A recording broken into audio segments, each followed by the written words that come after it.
दो आतंकियों के मारे जाने की खबर है और इसके बाद दो आतंकियों के छिपे होने की भी सूचना मिल रही है। आतंकवादी सीनू गांव आबादी वाले इलाके की ओर भागे हैं, जिसके बाद सुरक्षा बलों का अभियान जारी है और इसके बाद एडीजीपी जम्मू पहुंचे हैं। भलेसा के गंडो इलाके में मुठभेड़, बड़ी खबर आपको बता रहे हैं, जहां दो आतंकियों के मारे जाने की खबर है।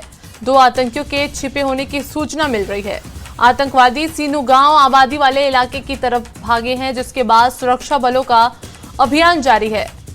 एडीजीपी जम्मू पहुंचे हैं।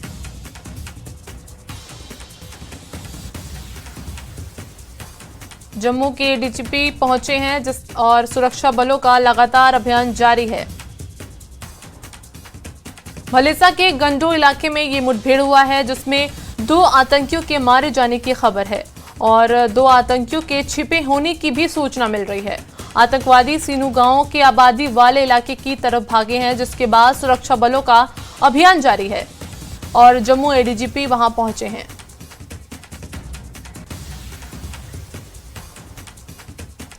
और इस खबर पर ज्यादा जानकारी के साथ हमारे साथ फिरदौस जुड़ रहे हैं, जो लगातार इस खबर पर नजर बनाए हुए हैं। क्या अपडेट है फिरदौस? जी, इस वक्त हम बिल्कुल एनकाउंटर साइड पे हैं और सिक्योरिटी फोर्सेज और जम्मू कश्मीर पुलिस भी इस वक्त एनकाउंटर, आप हमारे पीछे जो ये वाला एरिया जो है जिसमें अभी मिलिटेंट छुपे हुए हैं, दो जो हैं मिलिटेंट मार गिराए हैं, दो मिलिटेंट्स अभी जो है आबादी की तरह सुना है कि आए हुए हैं। मैं कैमरामैन से कहूँगा ये एनकाउंटर वाली साइड जो है ये है, यहाँ आ रहे हैं। तो मैं आपको बताऊँ इस वक्त 9 पैरा कमांडोज जो है यहाँ पहुँच चुके हैं, एडीजीपी जम्मू पहुँच चुके हैं। उसके बाद जो है मजीद एनफोर्समेंट जो है री एनफोर्समेंट यहाँ किया गया है। इंडियन आर्मी अभी इनकाउंटर साइड पे है। तो यहाँ एक रिपोर्ट आ रही थी कि कोई एक एसपीओ जो जख्मी है, लेकिन ऐसी अभी तक कोई कंफर्म रिपोर्ट हमारे पास नहीं है। लेकिन मैं आपको बताऊं कि ये एरिया, पूरा एरिया जो है सिन्नू का एरिया जो है वो जो है कॉर्डन ऑफ किया हुआ है। स्कूल की मैं बात करूँ, स्कूल जितने भी है स्कूल जो बंद कर रहे हैं, मैं कैमरामैन से कहूँगा मैं थोड़ा, ये देखिए आप देख रहे हैं विजुअल्स आप देख रहे हैं, कैमरामैन से कहूँगा ये दिखाइए, ये देखिए इस वक्त जो ये डोह का भी है, यहाँ से उठ के जो है ये जो कच्चा मकान है यहाँ से उठ के मिलिटेंट ऊपर जंगल में चले गए हैं और वहाँ जो है इस वक्त अंधाधुंध फायरिंग दोनों साइड से हो रही है, ताबड़तोड़ फायरिंग दोनों से हो रही है। और बताया जा रहा, अभी हमारे पास एक रिपोर्ट यहाँ ये भी आई है कि मिलिटेंट जो ये एक लोकल मिलिटेंट बताया जाता है, लेकिन अभी तक ऑफिशियल कन्फर्मेशन उसकी आना बाकी है। न्यूज़ 18 एक ऐसा वाहिद चैनल है जो इस सारे एनकाउंटर को कवर कर रहा है और सिक्योरिटी फोर्सेज को हौसला अफजाई हो रही है। और बहुत सारी जगहों पर अभी तक देखा गया है कि सिक्योरिटी फोर्स ने जगह जगह पर चेक पॉइंट्स लगाए हुए हैं। तो मैं आपको बताऊं कि आप देख रहे हैं हमारे पीछे ये जंगल वाला एरिया है, नीचे वाला एरिया जो है प्लेन है, वहाँ सिक्योरिटी फोर्स को थोड़ी दिक्कत अब ये हो रही है कि मिलिटेंट्स जो हैं वो जंगल में गए हैं और आपने देखा कि दोनों साइड से गोलियों का तबादला जो है शुरू हुआ है। और अब जो है मिलिटेंट जिस जगह बताए जाते थे ये मिलिटेंट है, वहाँ से उठ के मिलिटेंट जो हैं वो जंगल की तरह चले गए हैं। लेकिन सिक्योरिटी फोर्स ने पूरे एरिया को जो है कवर किया है। कैसो भी जारी है, क्योंकि खदशा है कि ये मिलिटेंट जो है यहाँ कहीं आबादी की तरह ना आए हों। और यहाँ भी एक पैनिक पूरे इलाके में है, पूरे लोगों को जो है यहाँ से भगाया गया है और लोग जो है अंदर अपने घरों में बैठे हुए हैं। आप देख रहे हैं अंधाधुंध फायरिंग दोनों साइड से हो रही है। इलाके का माहौल कैसा है फिरदौस? दोनों साइड से अंधाधुंध फायरिंग हो रही है। आप देख रहे हो ये वाला एरिया जो है जहां अलल सुबह आज एनकाउंटर शुरू हुआ और अभी तक रिपोर्ट जो आ रही है वो दो मिलिटेंट्स को मार गिराने की इतलात आ रही है। अभी तक हमें इंफॉर्मेशन जो है कंफर्म जो है ऑफिशियल जराए से ये रिपोर्ट नहीं मिली है, लेकिन जो आईनी शाहिदीन है उनका कहना है कि दो मिलिटेंट्स को मार गिराया है। अभी तक का तफसील जो है हम आपको तो मैं आपको बताऊं, मैं कैमरामैन से थोड़ा और कहूँगा इसको फोकस कीजिए इस एरिया को। तो पल पल की खबर न्यूज़ 18 पे आप सुनते रहिए। फिरदौस खांडे न्यूज़। जी फिरदौस, जरा इलाके का माहौल बताइए कि इलाके का माहौल कैसा है अभी?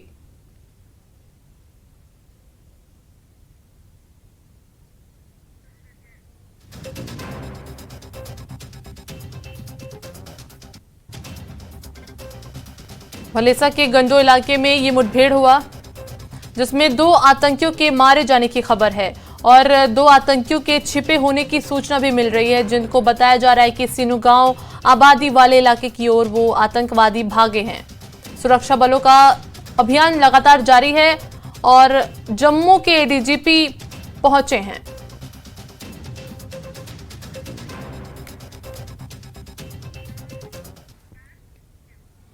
अमरनाथ यात्रा 29 जून से शुरू हो रही है और ये यात्रा 19 अगस्त तक चलेगी। अमरनाथ यात्रा के लिए ऑफलाइन रजिस्ट्रेशन आज से शुरू हो रहे हैं। रजिस्ट्रेशन स्थल पर तीर्थयात्रियों की भारी भीड़ देखी गई है।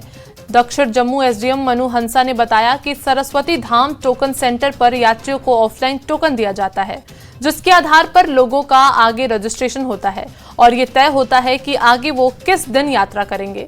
ऑफलाइन रजिस्ट्रेशन के 3 सेंटर हैं। आज हमारे पास 27 जून की रजिस्ट्रेशन का 1000 लोगों का कोटा आया है। ये लोग 29 जून को यात्रा करेंगे।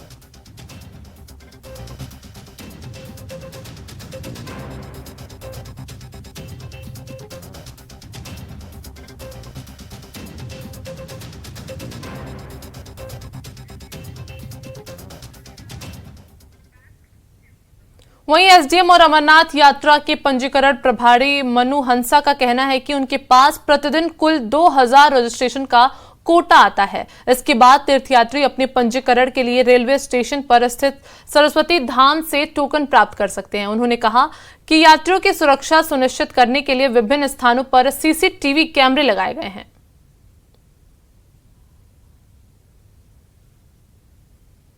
रजिस्ट्रेशन की जो है आज शुरुआत कल से होनी है। आज टोकन जो है वो इश्यू उनको किए गए हैं। हमारे साथ एसडीएम जो है मनु हंसा साहब मौजूद हैं। सर, कितना जो टोकन है आज इश्यू किया जाना है दोनों रूट्स के लिए? आज का जो हमें श्री अमरनाथ श्राइन बोर्ड से जो कोटा आया था, 1000 पहलगाम का आया था, 1000 बाल्टर का आया था, तो अप्रॉक्सीमेटली 1850 के करीब हम ऑलरेडी जो है डिस्ट्रीब्यूट जो है वो कर चुके हैं। तो इसमें हमने यहाँ ये सरस्वती धाम हमारा टोकन सेंटर है। इसमें 6 काउंटर्स जो हैं वो पहलगाम के लिए बनाए गए हैं, 6 काउंटर्स जो हैं वो बाल्टर के लिए बनाए हुए हैं। इसके अलावा सर कितनी जगहें जो हैं वो चिन्हित की गई है जहाँ पे यात्रियों को रुकना है, वहाँ पे उनके खाने पीने की व्यवस्था है? जो सबसे बड़ा हमारा सेंटर है वो यात्री निवास है, भगवती नगर, यहाँ से यात्रा निकलेगी भी।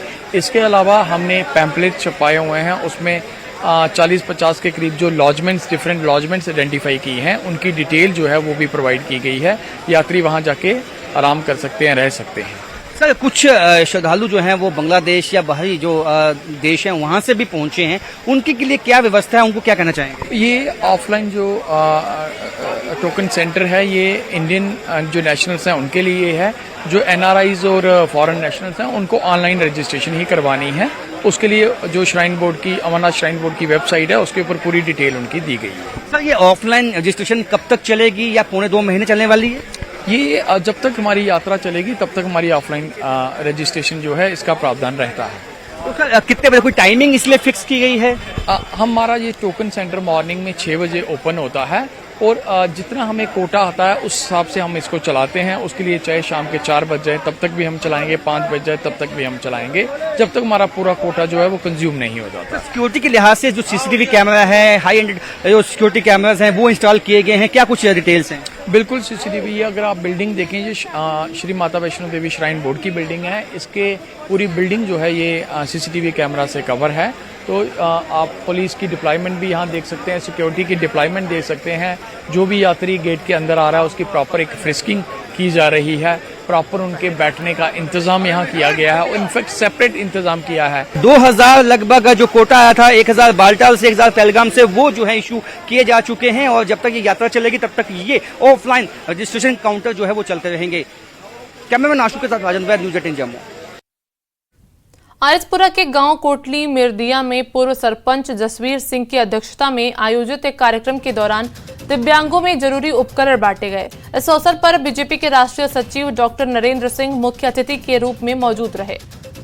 इस मौके पर पूर्व सरपंच जसवीर सिंह ने बताया कि आज अलग अलग पंचायत के लगभग 50 के करीब दिव्यांगों में उनके काम आने वाली जरूरत के सामान वितरित किए गए। उन्होंने कहा कि केंद्र की भाजपा सरकार के प्रयासों के कारण दिव्यांगों को उनका पूरा हक मिल पा रहा है।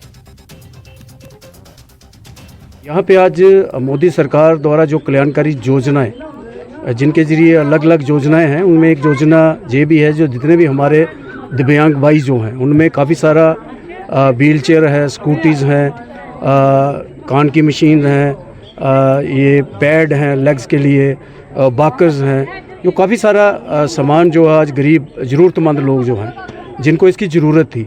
तो जैसे अभी जसवीर जी ने बताया है कि ये केंद्र सरकार द्वारा सारा जो मटेरियल है, सारा सामान जो है, और जसवीर जी जो निस्वार्थ जो सेवा इन्होंने जो की है, जैसे अभी डॉक्टर साहब ने बताया कि ये दूसरा कैंप है और ये सिर्फ ये कोई लिमिटेड इनका दायरा नहीं है कि किसी भी एरिया से जो भी दिव्यांग हमारा भाई है जो चल नहीं सकता है, जिसको जिस चीज़ की ज़रूरत है उसके लिए ये कैंप लगाए जाते हैं। तो मैं मुबारकबाद दूंगा इनको। कांग्रेस पार्टी के वरिष्ठ नेता और पूर्व बीडीसी दिलीप कुमार ने गंदली इलाके का दौरा किया। उन्होंने लोकसभा चुनाव में पार्टी की वोट देने वाले मतदाताओं का धन्यवाद भी किया और कहा कि सुचेतगढ़ विधानसभा क्षेत्र से कांग्रेस पार्टी बढ़त बनाने में सफल रही है। आरएसपुरा क्षेत्र के गांव गंदली में अपने दौरे के दौरान कांग्रेस नेता बीडीसी चेयरमैन ने कहा कि लोकसभा चुनाव में कांग्रेस पार्टी को लोगों का भरपूर सहयोग मिला है और पार्टी कार्यकर्ताओं का इस चुनाव के बाद मनोबल भी ऊंचा हुआ है। जोगिंदर जी सारे की मुबारकबाद देना। ਜਿਹੜਾ ਇਹ ਲੋਕ ਸਭਾ ਇਲੈਕਸ਼ਨ ਹੋਏ ਨਾ, ਇਹਦੇ ਚ ਪਿੰਡ ਗੰਦਲੀ ਦਾ ਬਹੁਤ ਵੱਡਾ ਯੋਗਦਾਨ ਰਿਹਾ, क्योंकि सारे जलसे सारे जिन्ने भी प्रोग्राम होए, अगर तुम्हारा सहयोग नहीं होता तो शायद मुश्किल होता। तो बढ़ चढ़ी हिस्सा लिया, ਉਹਦੇ ਵਾਸਤੇ खासकर माता शक्ति का बहुत बहुत दिलों धन्यवाद, जिन्हें धोखी रखी छानी रखी सारा सहयोग किया। और जिथे माता शक्ति आई जाए ना तो समझो उत्ते फतह अपने को होती है। ये अज भी असीं बैठे रहे हैं, साढ़े भराई को ज्यादा माता भैन बैठी है ना, मुझे इस चीज़ की बहुत बड़ी खुशी है, क्योंकि जो माता भैन बच्चे हिस्सा लेंगे ना तो अद्धे जो काम है उत्ते पूरे ही होंगे हैं। एकसत फाउंडेशन के बैनर तले एक संगीत समारोह का आयोजन किया गया। यह संगीत कार्यक्रम उधमपुर में उत्तरी कमान मुख्यालय में आयोजित किया गया था। इस संगीत कार्यक्रम में प्रसिद्ध गायिका आमिया डबली ने अपनी टीम के साथ भाग लिया। यह करगिल विजय दिवस रजत जयंती महोत्सव के उपलक्ष्य में आयोजित किया गया था। इसमें सेना के जवानों और उनके परिवारों ने भी भाग लिया। हमारा जो देश है वो इतना वैविध्यतापूर्ण है कि इसमें 140 करोड़ लोग जो हैं वो अनेक अनेक धर्म के, पंथ के, मान्यताओं के हैं। और हमारी जो सेना है, जहां आज ये कार्यक्रम हुआ है, वहां पे खास करके जो हमारे देश के रक्षक हैं उनके लिए ये कार्यक्रम 25 साल कारगिल के विजय दिवस के उपलक्ष्य में मनाया गया था। और इसका संदेश तो सिर्फ इतना ही है कि हर काम हम देश के नाम करें, और यदि हर इंसान जो इस देश में रहता है वो हर कोई अपना दायित्व इस तरह से बिड़ाए कि वो देश की तरक्की उन्नति में शामिल हो और कामयाबी दे, तो देश आगे। आज दुनिया भर में नशा निषेध दिवस मनाया जा रहा है। इस मौके पर पुंछ में जिला समाज कल्याण विभाग द्वारा जिला वन विभाग के सहयोग से जागरूकता कार्यक्रम का आयोजन किया गया, जिसमें बड़ी संख्या में स्कूली बच्चों, खिलाड़ियों और कर्मचारियों ने भाग लिया। यहाँ पे से नो टू ड्रग्स, और यहाँ पे हमने फॉरेस्ट की अच्छा हवा भी ली। और मैं आप सभी को ये कहना चाहती हूँ, नशे से दूर रहें और स्पोर्ट्स में आएँ। तो सारे लोग अगर हम पार्टिसिपेट करेंगे इसमें, सारे लोग अपना कंट्रीब्यूशन देंगे, तो एक दिन ऐसा आएगा जब हमारा कंट्री, हमारा पुंछ जो है बिल्कुल ड्रग्स फ्री हो जाएगा। हमारा थीम यही है, to make India drugs free. तो हम सब लोगों का कॉपरेशन चाहेंगे। जो भी ग्लोबल एनवायरमेंटल प्रॉब्लम चल रही हैं, इसके चलते हुए लोगों से यही अपील है कि लोग ज़्यादा से ज़्यादा पेड़ पौधे लगाएं और जंगलों की हिफाजत में मदद करें। आजकल आप देख रहे हैं फायर इंसिडेंट्स हो रहे हैं, तो इस मौके पे मैं लोगों से ये भी अपील करूंगा कि कहीं पे भी फायर इंसिडेंट होता है तो उसको टाइमली वो रिपोर्ट भी करें और उसको बचाने में मदद भी करें, ताकि ये जो हमारा ग्रीन गोल्ड है इसको हम बचा सकें और अपने माहौल को साफ सुथरा। वहीं राजौरी जिला प्रशासन ने नशा निषेध दिवस के मौके पर जागरूकता कार्यक्रम आयोजित किया। इस कड़ी में क्रिकेट टूर्नामेंट का भी आयोजन किया गया। जिला प्रशासन राजौरी द्वारा एक हस्ताक्षर अभियान भी चलाया गया। पूरे डिस्ट्रिक्ट के अंदर हर तहसील ऑफिस में, हर सब डिवीजन लेवल पे ये कार्यक्रम मनाया जा रहा है, और इसका मेन मकसद है लोगों के अंदर, पब्लिक के अंदर ये अवेयरनेस जनरेट करना, क्रिएट करना कि आप ड्रग्स से किस तरीके से बच सकते हो, किस तरीके से अपने आने वाली नस्लों को बचा सकते हो, और जो ड्रग में मुब्तला हो चुके हैं उनको किस तरीके से आप ट्रीटमेंट कर सकते हो, उनको किस तरीके से आप सपोर्ट कर सकते हो, किस तरीके से उनको रिहेबिलिटेट कर सकते हो। और अपनी जो एफर्ट्स हमने पिछले साल लगाई थी एक्शन और कोऑपरेशन के लिए, उसको स्ट्रेंथन और करना है, आपस में मिलजुल के इस बीमारी को दूर करना है, और पेरेंटिंग ठीक होनी चाहिए आपको। नशा निषेध दिवस के मौके पर बस स्टैंड मेंढर में भी एक कार्यक्रम का आयोजन किया गया। समाज कल्याण विभाग ने जिला प्रशासन के सहयोग से कार्यक्रम का आयोजन किया। इसकी अध्यक्षता एसडीएम मेंढर इमरान रशीद ने की। स्टैंड के ऊपर जो है हमने ये प्रोग्राम रखा, नशा मुक्त भारत जो है अभियान चलाया गया। जो हमने बिल्कुल ये हम तायद करते हैं इनकी, और ये अच्छा प्रोग्राम है। और इससे पहले भी हम करते आए हैं, यहाँ पर हम पहले भी अवेयरनेस देते आए हैं कि अपने बाल बच्चे को आप नशे से बचाएं। और मेन मकसद है अपने पेरेंट्स जो हैं, ख़ासकर मैं उनको ये मैसेज देना चाहता हूँ कि आप अपने बच्चे, जब आपके बच्चे स्कूल में जाते हैं या आगे पीछे कहीं सिटी में जाते हैं या कहीं भी जाते हैं, उनका जो है वापस आएँ, उनका वहाँ से बैकग्राउंड लो और क्या आपके बच्चे जो हैं सही जगह पे थे और आपके बच्चे किसी गलत बच्चे के साथ इन्वॉल्वमेंट उसकी नहीं थी। लेकिन हम मुबारक देते हैं शकील साहब को कि ये जो अभियान चलाया है ये इसकी हम तायद करते हैं। और हम यही चाहते हैं कि हमारा बाल बच्चा जो है, हमारे बच्चे जो हैं ख़ासकर सही जगह पर जो हैं, ये आने वाली नस्लें जो हैं हमारी बचाएं, और ख़ासकर पेरेंट्स जो हैं अपने बच्चों को बचाने की कोशिश करें। और ये जो आज भारत मिशन नशा मुक्त अभियान जो चलाया गया है, ये बहुत अच्छा एक सिस्टम है। ये 26 जून को आज ये जो डे मनाया जा रहा है, हम ये बहुत वेलकम करते हैं शकील साहब का, जिन्होंने ये ऑर्गेनाइज़ किया है आज का ये डे मनाने के लिए। और ये मैं ख़ासकर ये कहूँगा, ये जो नशा तस्कर हैं इनके ऊपर भी नज़र रखें, ताकि ये जो हमारे बच्चों को बर्बादी की तरफ ले जा रहे हैं, इनके ऊपर रोकथाम की जाए। ये जो नस्ल कशी हो रही है, ये महज नशे की वजह से हो रही है। मैं सब नौजवानों से गुजारिश करता हूँ आज की आप मीडिया की वसात से कि नशे के ऊपर कंट्रोल करें, और नशा मुक्त अभियान जो चलाया गया है ये बहुत ज़रूरी है। ये बच्चों के ऊपर ध्यान रखें और ज़्यादा से ज़्यादा जो नशा का कारोबार करते हैं इन लोगों के ऊपर भी नज़र रखें। ये जो नशा है, आजकल नशा जो चल रहा है, जो जैसे वो नशा है, उस नशे को कैसे ख़त्म किया जा सकता है, अपनी जो नई आने वाली जनरेशन है उसको हमने कैसे वो टैकल करना है, उनके साथ कैसे डील करना है और उनको कैसे बताना है कि वो नशे से मुक्त रहें, उन पे हमें कंट्रोल करना है, ताकि हम जो है हमारा जो है मुल्क जो है नशे से हमने आज़ाद करना है। और अभी वक्त एक ब्रेक का।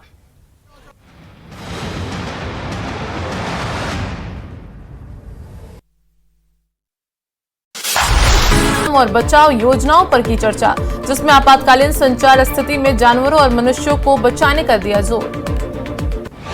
श्रीनगर में नेशनल कॉन्फ्रेंस के सोशल मीडिया विश्लेषक इशरत अहमद भट्ट हुए बीजेपी में शामिल। जिला अध्यक्ष अशोक भट्ट ने पार्टी में किया स्वागत, कहा लोगों का वंशवादी राजनीतिक से मोहभंग हो चुका है। अमरनाथ यात्रा को लेकर तैयारियां जोरों पर, यात्रियों की स्वास्थ्य सुविधाओं पर भी दिया जा रहा है खास ध्यान। बालाटाल बेस कैंप में उपराज्यपाल मनोज सिन्हा ने किया अस्पताल का उद्घाटन। जम्मू के पंछी हेलीपैड तक हेलीकॉप्टर सेवा की शुरुआत, श्रद्धालु कम समय में कर सकेंगे माता वैष्णो देवी के दर्शन। जम्मू के मांडा। ब्रेक के बाद खबरों में आगे बढ़ेंगे। जम्मू श्रीनगर राष्ट्रीय राजमार्ग भूस्खलन के कारण ज्यादातर बंद रहता था, लेकिन अब लोगों को इन परेशानियों से छुटकारा मिलने जा रहा है। उधमपुर श्रीनगर बारामूला रेल लिंक परियोजना के अधीन रियासी रेलवे स्टेशन से बारामूला के बीच रेल सेवाएं सुचारू तरीके से शुरू होने जा रही हैं, जिसका फायदा स्थानीय लोगों के साथ साथ देश विदेश से आने वाले श्रद्धालुओं को भी मिलेगा।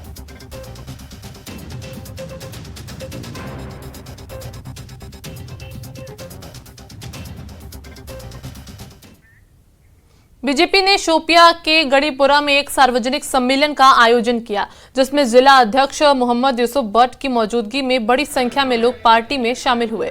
मोहम्मद यूसुफ ने लोगों के कल्याण के लिए पार्टी के प्रयासों और आगामी विधानसभा चुनाव की तैयारियों पर प्रकाश डाला। इन्होंने यहाँ पे एक पार्टी थे गरीब नवाज पार्टी, उन्होंने जम हो गया बीजेपी में सारा पार्टी, लिहाजा करके हमने यहाँ पे जितने लोग आपने देखा है किसी बड़े कशीर में ये लोग भी हैं, हम कोशिश कर रहे हैं कि नरेंद्र मोदी जी की वसादत से हमारी तरफ से हर गरीब तबके तक पहुँचना चाहते हैं। हम कोशिश करें, हम उन लोगों को ज़हनियाब करते हैं कि अब देखो डेवलपमेंट किसने किया, इसी पे आगे अब चलो, यही गुजारिश है। यूथ के लिए एक ही मैसेज है कि यहाँ पे नरेंद्र मोदी जी जो यूथ का मुस्तकबिल सोचते हैं, वो हमें बिल्कुल पूरा उम्मीद है अपने गवर्नमेंट पे, अपने प्राइम मिनिस्टर साहब पे, सारे मसले यहाँ पे हल हो जाएंगे। अंतर्राष्ट्रीय सामाजिक कार्यकर्ता ओम प्रकाश शाह ने कहा कि बेहतर संबंधों के लिए पाकिस्तान और भारत सरकार के बीच बातचीत होनी चाहिए। पीपल्स टू पीपल लेवल पे भी और सरकार के लेवल पे भी संवाद कंटिन्यू रहना चाहिए। बातचीत भारत सरकार की और पाकिस्तान सरकार की बराबर होनी चाहिए।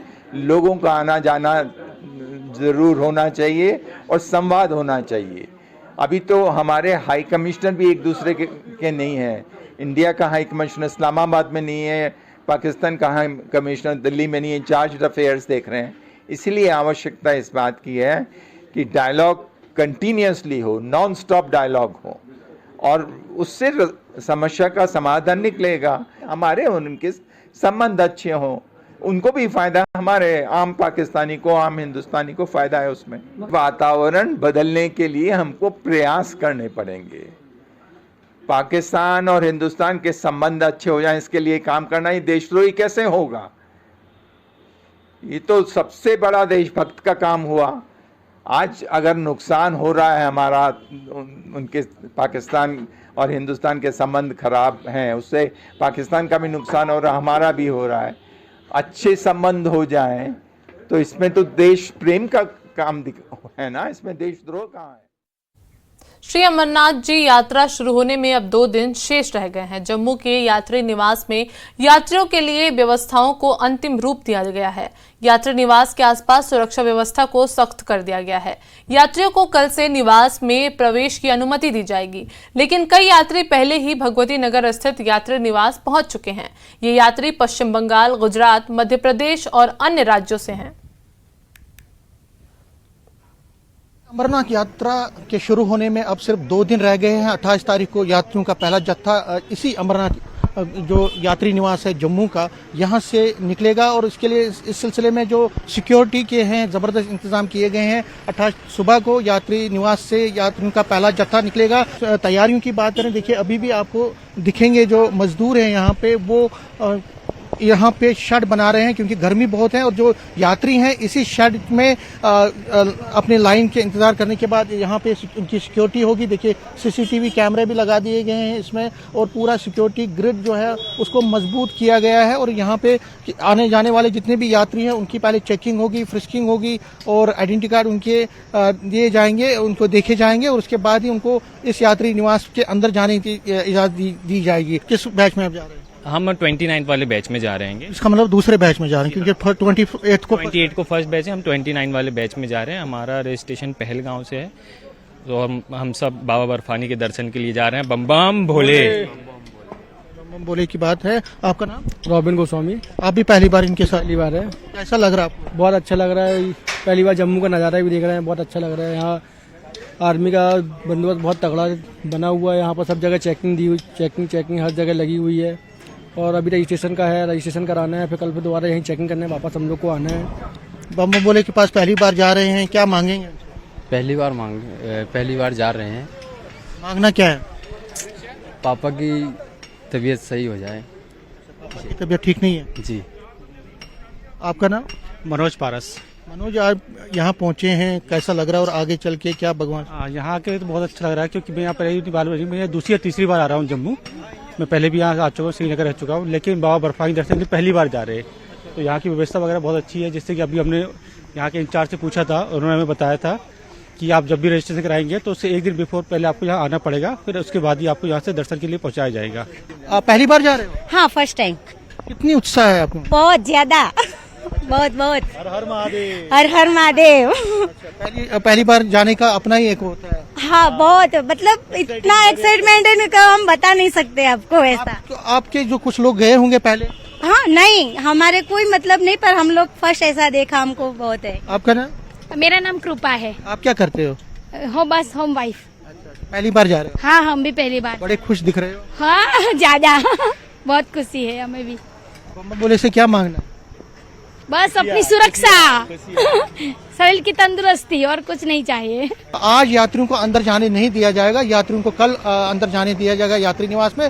तब तक इनको खुद ही कहीं पे इंतजाम करना है, लेकिन कल से इनके लिए व्यवस्था है। यहाँ पे लंगर है, मेडिकल फैसिलिटीज हैं, सारी फैसिलिटीज यहाँ पे रखी गई है और हम भी ये चाहते हैं कि ज्यादा से ज्यादा यात्री आए और इस साल की यात्रा को सफल बनाए। कैमरामैन साहिबा के साथ समीर भट्ट, न्यूज़ 18 जम्मू। अंतर्राष्ट्रीय नशा निरोधक दिवस के मौके पर पट्टन पुलिस ने government higher secondary school Pattan में एक सेमिनार का आयोजन किया, जिसमें एसपी मुख्यालय Baramulla, principal government higher secondary school Pattan और police drug de addiction centre Baramulla के अधिकारियों ने भाग लिया। जैसे कि अल्लामा इकबाल क्या खूब फरमाते हैं कि अफराद के हाथों में है अक़वाम की ताकत, यानी हम यूथ ही इस कौम को बदल सकते हैं। और हमें यूथ नहीं, हमने ही बेदार होना होगा, हमने ही उठना होगा, हमने ही आगाह होना होगा और हमने ही जागना होगा इस कौम को बचाने के लिए। जैसे कि हम इस बात से बावर और बाखबर हैं और आशना है कि ये कौम अभी बहुत सारे मुसीबतों में फंसा हुआ है और उन मुसीबतों में एक मुसीबत ये भी है कि हम ड्रग्स में फंसे हुए हैं। हमारे यूथ जो इस कौम के शाहीन हैं वो आज गलत कामों में मुलवस हो रहे हैं। बहुत कुछ सीखने को मिला, जैसे कि डिफरेंट प्रोग्राम्स यहाँ पे ऑर्गेनाइज हो गए, डिफरेंट लोग यहाँ पे आए, स्टूडेंट्स आए जिन्होंने हमें आगाह किया। ऑल ओवर द वर्ल्ड हम देख सकते हैं ड्रग एडिक्ट्स जो है बहुत सारे हैं and we are very much thankful for SSP, DSP जो इनको पकड़ने में हेल्प करते हैं और दिन ब दिन ये कम भी होते जा रहे हैं। So we are very much thankful for them, specially teenagers जो है, आजकल के टीनेजर्स जो है। और मेरे हिसाब से फैमिलीज़ की भी ये गलती है जो मोर मनी जो है स्पेंड करते हैं अपने चाइल्ड्स पे, जो चाइल्ड्स पे बहुत ज़्यादा मनी स्पेंड करते हैं और वही चाइल्ड्स इस मनी को जो है वेस्ट करते हैं इन सब ड्रग्स में। अंतर्राष्ट्रीय नशा निरोधक दिवस के अवसर पर एसएसबी 10 बटालियन ने एक निजी अस्पताल के सहयोग से मुफ्त चिकित्सा शिविर का आयोजन किया। शिविर प्रदर्शनी ग्राउंड श्रीनगर में आयोजित किया गया था। एक मेजर इशू है and with growing use of gadgets and mobile phones, computer, TV, even छोटे बच्चों में विजिबिलिटी का इशू आ गया है। तो after lot of deliberation 10 battalion सशस्त्र सीमा बल, उजाला सिग्नेस, अल इम्ताद ट्रस्ट और कश्मीर आई हॉस्पिटल के कोलैबोरेशन से हमने ये कैटरेक्ट कैंप ऑर्गेनाइज किया है। बड़े ही शॉर्ट नोटिस पे किया है और हमारा ये पब्लिक आउटरीच प्रोग्राम है। तो खास करके ऐसे लोग जो ड्राइविंग का काम कर रहे हैं, ट्रैफिक मैनेजमेंट का काम कर रहे हैं, जिनके पास समय नहीं है कि वो हॉस्पिटल जा सके, हम उसको इसमें कैटर कर रहे हैं। और बेसिकली ये एक स्क्रीनिंग है, इसमें हम ऐसे पेशेंट्स को चिन्हित करेंगे जिसको फर्दर ऑपरेट किए जाने की ज़रूरत है और फिर हम उनको फर्दर उनके लॉजिकल कंक्लूजन तक पहुंचा के उनके विजिबिलिटी को इम्प्रूव करेंगे। बड़े ही शॉर्ट नोटिस पे हमने किया है और ये कहाँ वेन्यू होगा उसको लेकर भी कंफ्यूजन था। हम आगे भी इसको और भी वेल ऑर्गेनाइज्ड वे में करेंगे और हम चाहते हैं कि यहाँ के सारे लोगों का विजिबिलिटी इम्प्रूव हो और विजिबिलिटी को लेकर कोई ऐसा एक्सीडेंट ना हो या कोई उनके दुश्वारियों का सामना नहीं करना पड़े।